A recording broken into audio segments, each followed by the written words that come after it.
I was driving past an old studio, sort of recording studio really, that was, as I was driving past from work, it was having its for lease, for rent sign put up.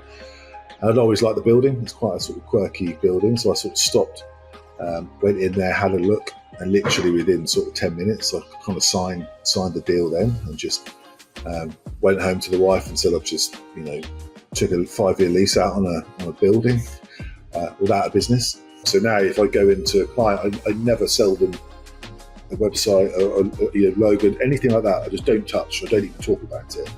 It's basically talking about, do you want to perform?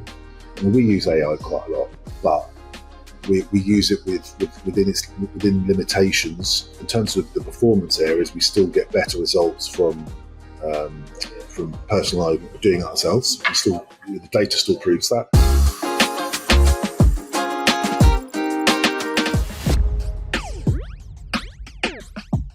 Jon, very welcome to the program. Great to have you here. I really look forward to this conversation. Like I said, I had a look at your website, at your business. Looks really, really interesting. So first of all, tell me all about yourself. Who are you? What do you do? And then tell us about your business. Okay. Well, first off, thanks for having me. My name's Jon Clough. I'm the founder of CreativeFolks. We are a brand performance agency. So I started it in 2012, just me, and I kind of sort of grew it gradually to 2023. I sold it to a bigger group. So we're now part of a group called Ballards. We now, nothing's really changed in terms of our what we deliver. We're just looking to scale. So now we're on the part of a bigger group. Helps with that. Essentially, we look at sort of brand performance, anything to do with sort of brand platforms and marketing and that kind of stuff. So I kind of sort of geared up to anything to do with sort of brand performance, really, regardless of channel. We're not very sort of sector specific. We work across a large range through the UK and Europe, and we've got international clients as well. Starting a business like that, it's always sort of a daunting challenge, isn't it? I think it takes a lot of motivation. So what inspired you? What made you decide this is what you want to do? Well, in reality, it's quite a bizarre kind of intro to it, really. So we're based in a town called Northampton. So I was driving past an old studio, sort of recording studio, really. That was, as I was driving past from work, it was having its for lease, for rent sign put up. And I'd always liked the building. It's quite a sort of quirky building. So I sort of stopped, went in there, had a look, and literally within sort of 10 minutes, I kind of signed the deal then, and just went home to the wife and said I've just, took a 5-year lease out on a building without a business. So I literally didn't have a business. I just thought, it's a good building. So then I kind of thought, right, I've got a building. What can I do? So I kind of built it around that. So I just sit there. I mean, I was doing a lot of sort of music stuff at the time, so it was still a studio. So I'd produce bands or mix bands upstairs in the evening whilst working, and then slowly the design stuff started taking over. So over a period of sort of 1 to 2 years, the design and brand stuff started taking over, and I sort of phased out the music stuff, and then started employing people. So we had to get rid of the studio element of it and make it into a space that other people could work. So it literally was, I had no money either. It literally was going to the HSBC with a really kind of bullshitty business plan that didn't really, and borrowed 10 grand and just went from there, really, and kind of made it work. So there wasn't no kind of sort of master plan of this is what I wanted to do. It was kind of, it was based on that building, really, which is kind of an odd way to start a business, but yeah. The way that you do things obviously seems to be quite successful. How do you approach the work that you do and setting yourself apart? Yeah, I think definitely our approach now has changed massively to what it used to be. So I think anything from, I suppose, up to sort of lockdown, really. I mean, anything from, stuff used to come in. The word of mouth or the phone would ring, and majority of the time it was people wanting websites and things like that. But I slowly started to notice that those avenues started to come. The phone didn't ring as much, or so it wasn't actually to us. I sold the business in January 23, and I started noticing that, oh, no one's, the stuff that we used to get, the bread and butter, the people phoning the studio, or the websites, that they just weren't really sort of coming. So I completely sort of changed the business model. Spent a little while thinking, right, it was doing all right. Sort of, we were doing okay. But we were kind of sort of stagnating a little bit. And it's because of all the other stuff that's in the space of people being able to do websites themselves, people being able to market themselves, all this kind of stuff. So I then sort of took it back to the core and said, well, what can we do that's that no one else could do? And I thought, well, you've then got to cling on your ideas. So I started thinking, well, we had a sort of motto in the studio, and I pasted it on the wall of ideas are everything, because the only thing now that has any value to us over anyone else is our ideas. So to then really go back and go, right, as long as our ideas are better than anyone else's, then we'll be okay. So it sort of started as that. And then I started to realize quite early on, within early 23, that people wanted to perform. So, so when you're sort of asking someone, do they want a website or do they need brand, they're kind of not sure really. But if you ask them, do you really need to kick on and really need to kind of, put some growth in place, then the conversation became a lot easier. So, and then we started selling websites again off the back of starting the performance conversation first. So we've now kind of completely changed around how our model of selling works. So now if I go into a client, I never sell them a website or logo, anything like that. I just don't touch. I don't even talk about it. It's basically talking about, do you want to perform? And then we figure out what that looks like. And then off the back of that, we've now started bringing a lot more websites back in to the mix, things like that. So basically just completely changed the model of how we sell. I don't really think, we're not really, our kind of sort of portfolio of products hasn't really sort of changed that much. It's just the way that we package them and the way that they're sold. Yeah, that's quite interesting. So you're taking more of an outcome based approach. 100%. So you ask the client, how many do you want? 10,000 leads in the next year, instead of, do you want a website? And then you sort of reverse engineer. This is exactly what you need in a.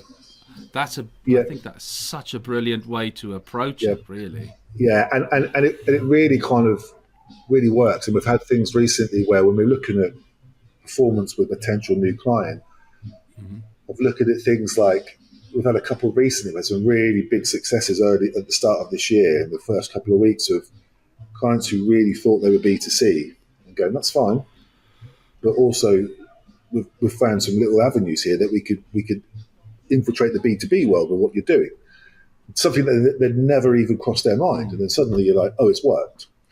And that's about the idea. So it's when you start that conversation about,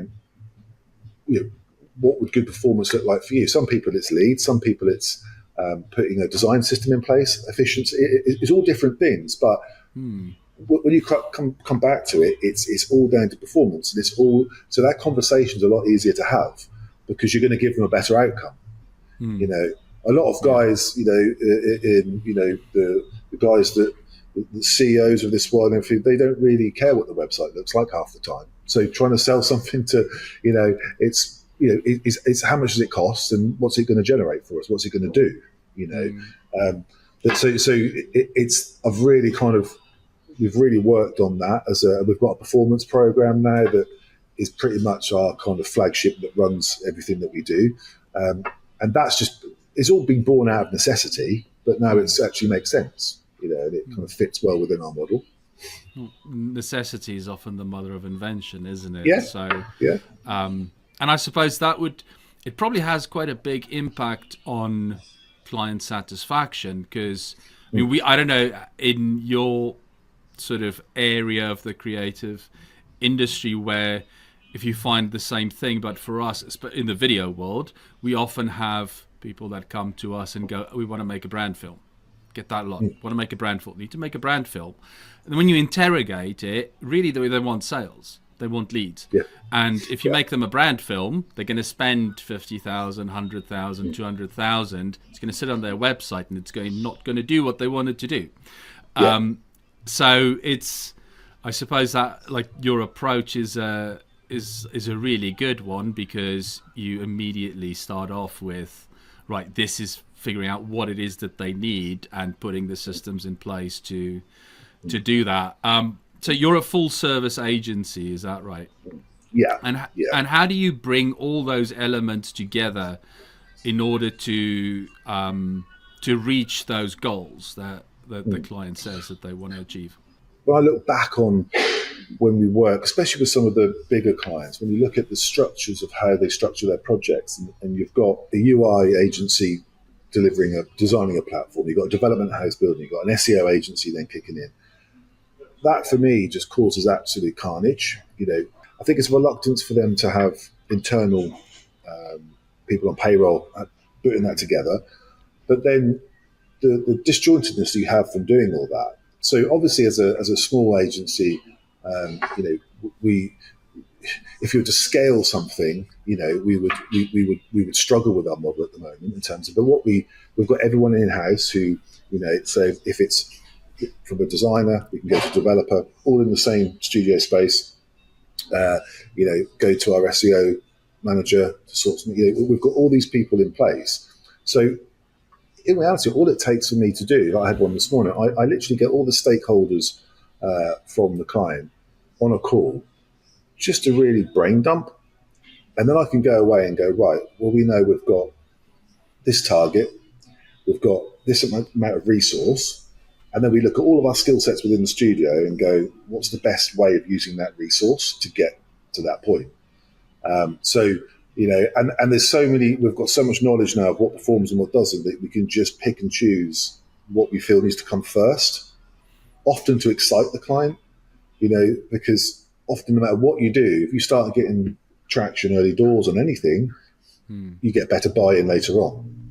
So I'll look at it and go, right, I know from an SEO point of view, that's going to take us 6 months to get to that point, But what about if we did some automation straight off with a real targeted campaign, and it got everyone excited in month 1?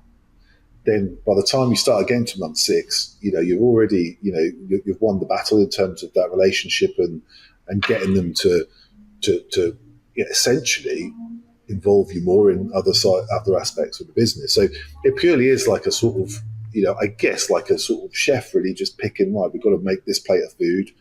What do we use from the pantry to put, at the moment to deliver that? So I think, and that's, like I said, that's okay at the moment whilst we're this size. I think our sort of next challenge, we've grown quite a bit over the last sort of 3 to 6 months, and we're looking, to go again, is how do we keep that whilst we scale? I think that's that's the challenge. But it's essentially having all those tools in house that allows us to do that. And that is usually, like you mentioned, the keeping customer satisfaction at a high level when you're growing can be quite a tricky thing to do, especially if you don't have a well thought out strategy. Do you have a strategy? What are your thoughts on your approach?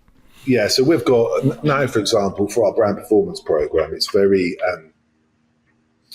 it's very regimented, but still has flex for creativity in there. So the actual mechanics of it, for example, of how we deliver performance is quite a sort of, a very sort of linear approach to, right, we're going to do this and do this and do this, because we know it works, but there's flex in there to then, if something doesn't work, we want to try something else, there's flex in there. But the only way because we actually sort of learned the hard way, really. We had a point where we sold so many of them that we were trying to onboard. We had 1 month we were onboarding like 12 in one bit, and it was like, oh my goodness me. So that actually allowed us to figure out, the actual.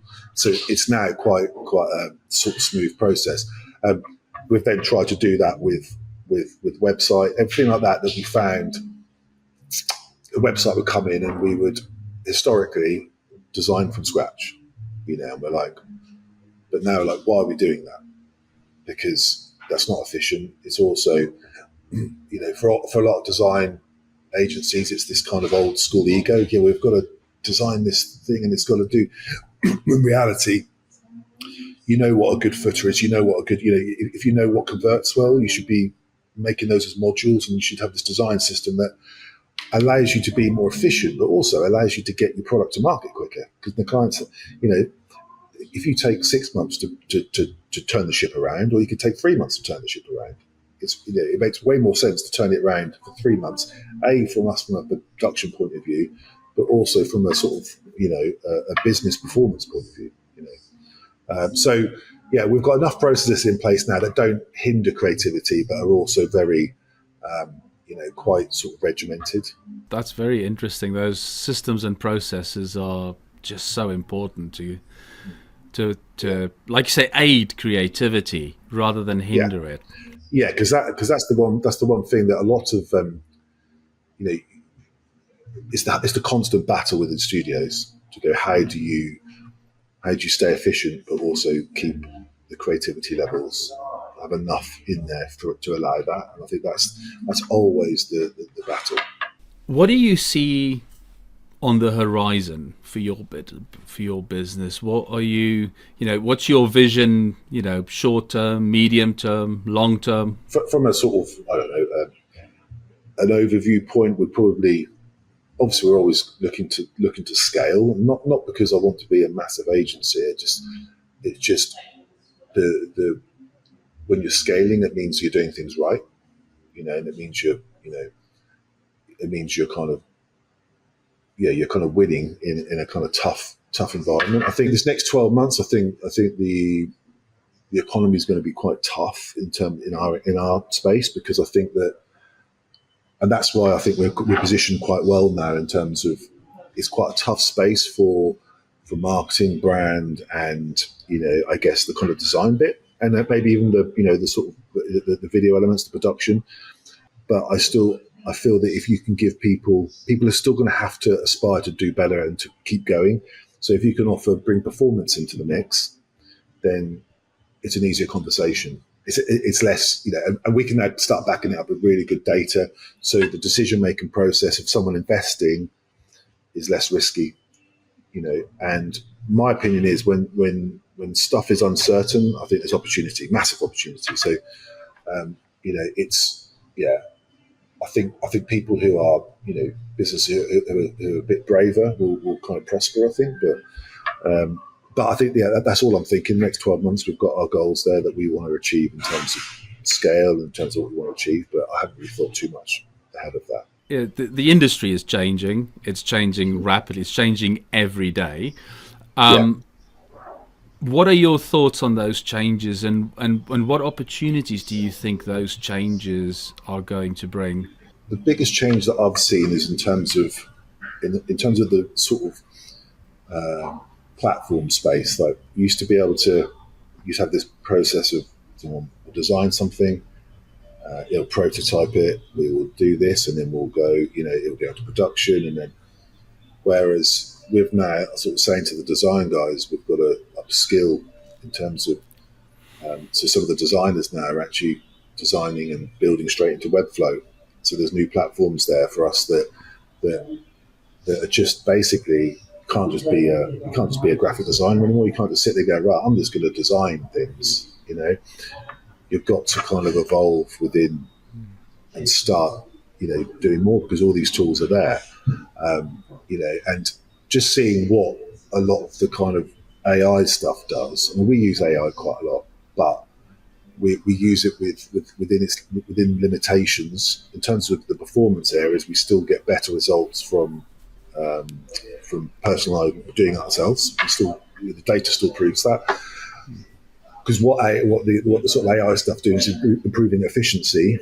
It doesn't deliver it doesn't. You've got a prompt for your ideas. Whereas if you're coming up with ideas before that, that's where the gold still is. But from a production space, we know it's taken over and it's doing crazy things.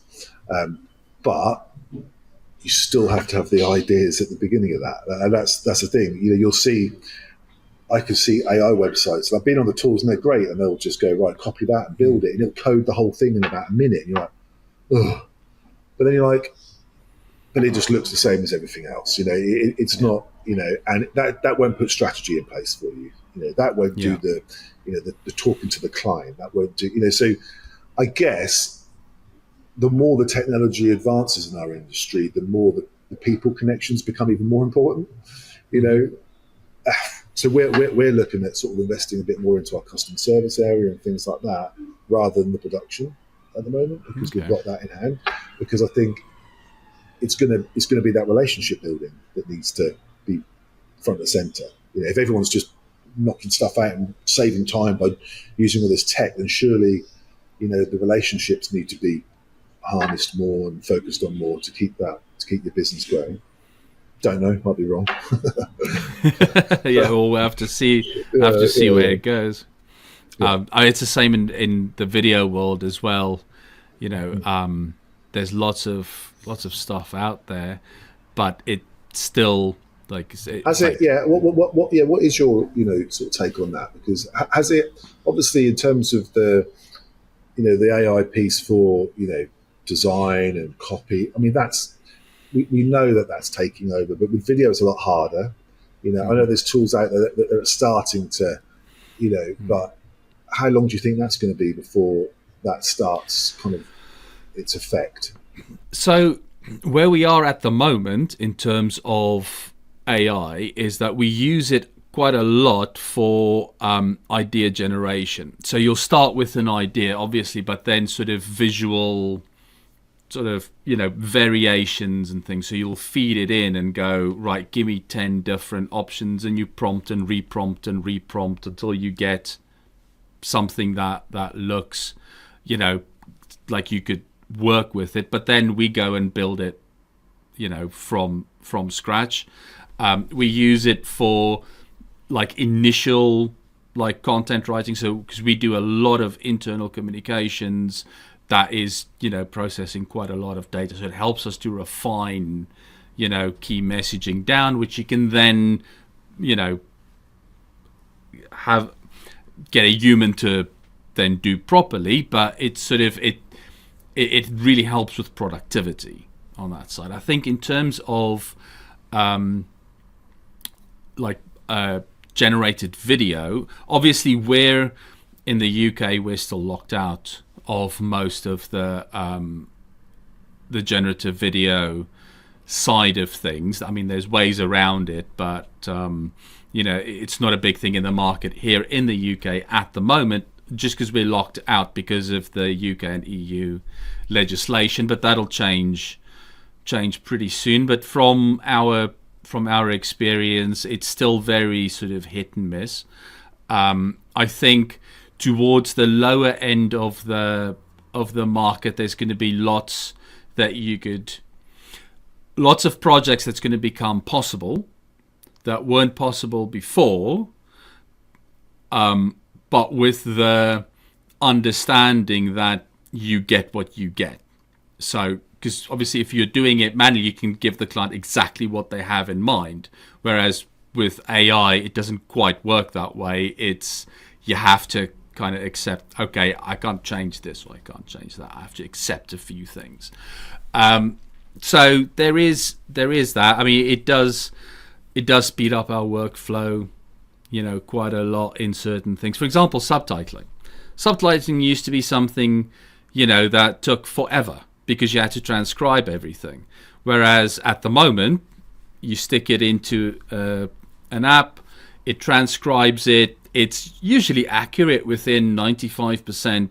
Most of the editing you need to do on the subs is for technical language and things that are, specific to certain businesses and products and that kind of thing.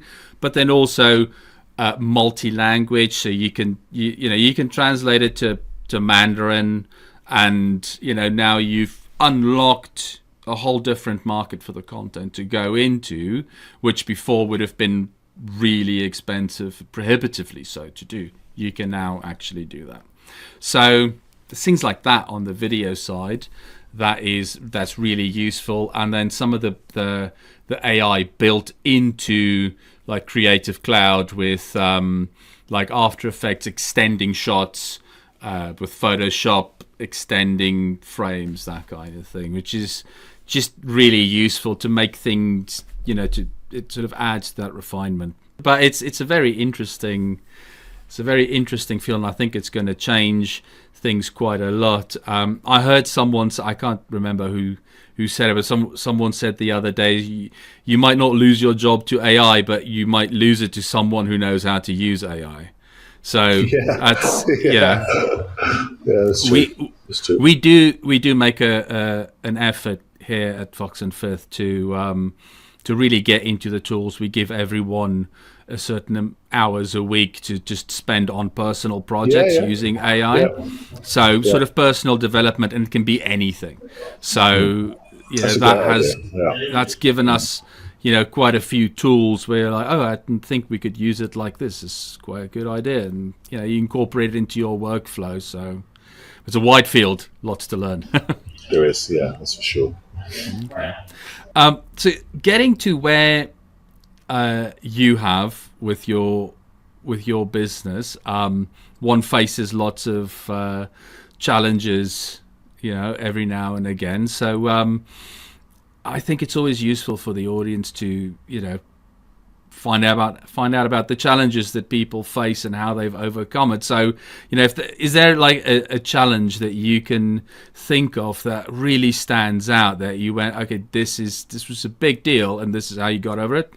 I think I alluded to it earlier. I think that was the biggest kind of not crisis, but sort of real eye-opener, going, everything's bloody changed, and it doesn't hit you straight away because it's kind of a gradual thing, and then because you're too busy at the coalface doing stuff, and you sit back and go, what's happened there?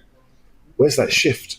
And I think the one thing that came out of lockdown as well was making sure that no matter what, there was agility there within our service delivery. So not knowing what's happening, knowing that, and that's why I went more towards the performance space, because I know then whatever tools are changing within that space, it doesn't change our end goal to make someone perform better. So we were we got into an area of sort of development where we were building some big projects custom with something called React. And we had multiple developers on payroll, and got to a point where we got a couple of big projects. We finished them and then went, where's the next one coming from? Because it wasn't like, it was just something that just kind of come upon us. And so I've kind of got to a point where I said, I can't do that anymore. It's follow the big jobs just because, trying to change what your business is in relation to what was kind of coming in at the time. I think that's something that's you've got to be very careful with. So I basically just kind of went back and tried to build a creative kind of vision studio that would future-proof it a bit more. And for me, that was performance. So that wasn't necessarily just what happened in 2003. I guess it was from lockdown as well. It was one of those where it was like, all the challenges there that you saw that everyone faced. And it's like, how can you make sure that, what you're doing is agile enough to cope? Yeah. So, the other challenges, I guess, when I sort of look back was, and this is one of the beauties of selling the business, because all the stuff that I was crap at, like the admin, the payroll, HR, you kind of find, as you're trying to sort of scale, whatever, you've got to kind of sort of stick to what you're good at, trying to hop on things that you're not so good at because it's a necessity often isn't the best way, and you'll find so many sort of smaller businesses will do that because they will feel that, I don't want to spend money on getting someone to do this because I can do this. Yeah. And you just end up working 16-hour days and breaking yourself and not really achieving much, So I've learned that one as well. Yeah, I think we all go through that phase, don't we? If someone wanted to follow in your footsteps, what advice would you give them? I think when everyone starts a business, they're so kind of adamant because I guess they have to be, because otherwise you wouldn't commit to something. But they're adamant on how the business is going to be. That same old thing where someone starts a business, and even nowadays they're like, "Oh, give me 5,000 business cards and letterheads and all this." You're thinking, you don't need any of that. They'll just sit there doing nothing, But don't kind of sort of pin down exactly the route, because just by generally being and generally the longevity that the opportunities that arise will dictate that a little bit. And I think sometimes when you see in that sort of startup scenario, it's very much we're doing this, and that's not, and it never works like that.